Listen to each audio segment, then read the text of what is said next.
રાજ્યની અંદર અનૈતિક વેપાર નિવારણ અધિનિયમ એટલે કે ઇલિસિટ ટ્રાફિક પ્રિવેન્શન એક્ટ 1956 મુજબ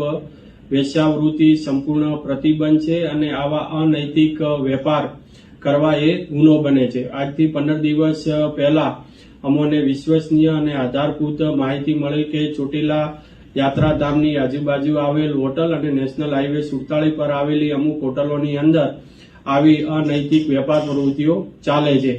જે ખૂબ જ ગંભીર હોય અને ચોટીલા એ એક પવિત્ર યાત્રાધામ હોય, ત્યાં આવતા નાગરિકો અને યાત્રિકોની ભાવનાઓ અને આસ્થાને ઠેસ પહોંચે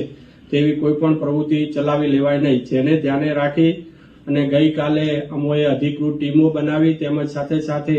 ગ્રાહકોની વ્યવસ્થા કરી અને જુદી જુદી હોટલોની અંદર આ ટીમો અને ગ્રાહકો મોકલેલા,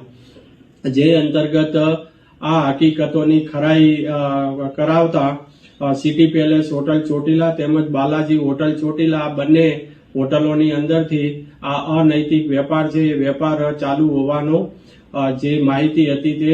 ખરી સાબિત થઈ છે, જે અંતર્ગત આ બંને હોટલ માલિકો સામે ઇલિસિટ ટ્રાફિક પ્રિવેન્શન એક્ટની કલમ 18 હેઠળની ક્લોઝર નોટિસ ઇસ્યુ કરીને આગળની કાયદેસરની કાર્યવાહી હાથ ધરેલ છે।